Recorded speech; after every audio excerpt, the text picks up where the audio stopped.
how should firms assess a merger opportunity?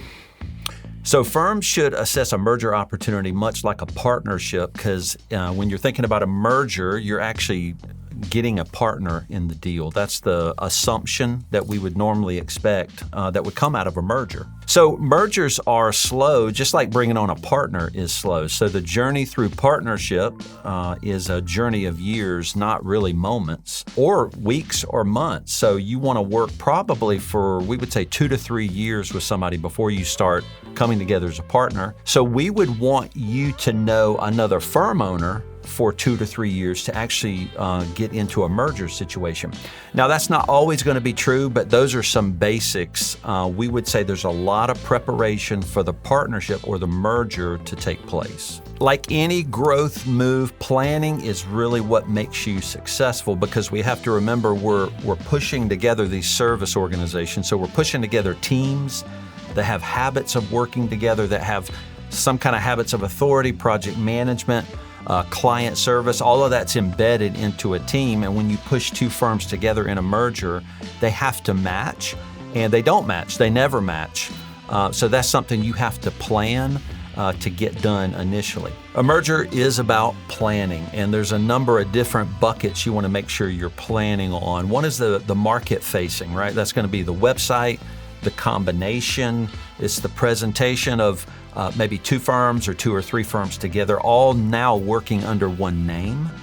So you have to name an organization. So we want to combine that immediately. We want to bring all team together, and we want them on the same website. That doesn't always happen. Some mergers keep their websites separate because they didn't do the upfront planning. But if you plan, that is 6 to 8 months, you're often planning design, brand, and websites at the same time that a technical merger is happening. So all of that takes a lot of planning.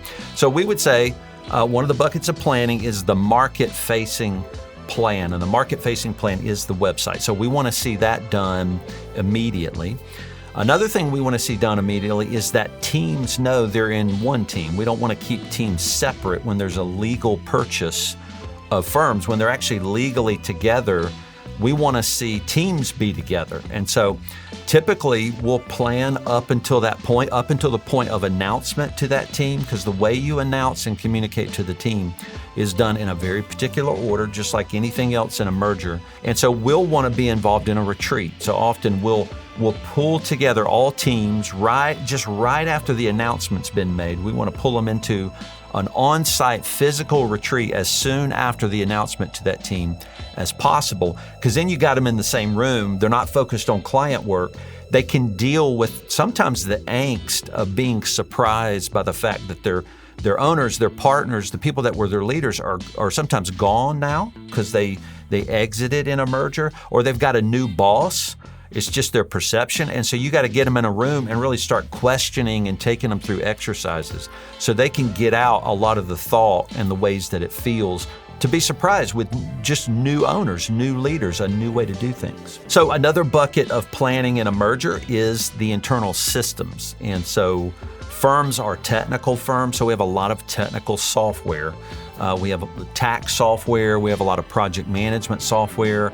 The bigger the firm, the more complicated some of these tools, the more specific the niche or the brand focus, then you're going to find different types of software that's more narrow and serves very particular parts of a market, like a construction market. You may have to have a construction-based accounting package. So these kind of things are really key, and we find a lot of the systems, the project management systems, the workflows, the processes, the software, this often is done separately. So if we can get the market-facing brand done, the website, the presentation to your market, that creates a lot of strength. And if we can pull the team together and say, let's work together, let's work through this cultural change that we're dealing with, then we can all together collaborate and work inside of our separate systems. And sometimes that'll take a year or 2 years often to roll in a firm into the systems of the other one. Or if they're a merger of equals, you got to pick one of the systems. You got to go, which tax software are we using, yours or ours? And then you got to migrate. And so that takes a lot of time. So you do a lot of that through a tax season or something like that. So part of the planning that I mentioned, one of the buckets of planning for a merger is this market-facing view. You want to bring everybody together. You want the whole team on the website at once. You want to launch a new site, a new brand. And why is that?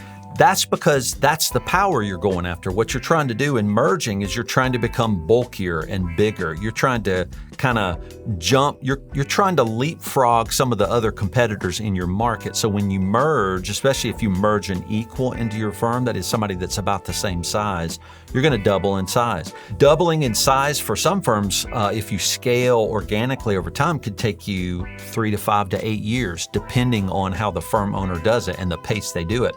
But you can merge and you can double overnight. And a lot of people choose to do that, and that's because of the power it gives you in the statement into a market. It lets you immediately take on stronger team members, more experienced team members. You can jump into industry-based markets that are probably more profitable. So that the brand is everything that says that. The brand lists the team. The brand lists the expertise of the team. The brand lists the industries. It lists your value, your purpose. So that brand is really the thing you're going after. You want to bulk up your brand overnight. If you've merged overnight, you don't want to lose the power into the market by entering and making that announcement and just staying the same. So don't stay the same when you merge. Make some change into your market. It makes a statement, and it typically makes a very strong statement that you're much larger, especially when you put all your team onto one site.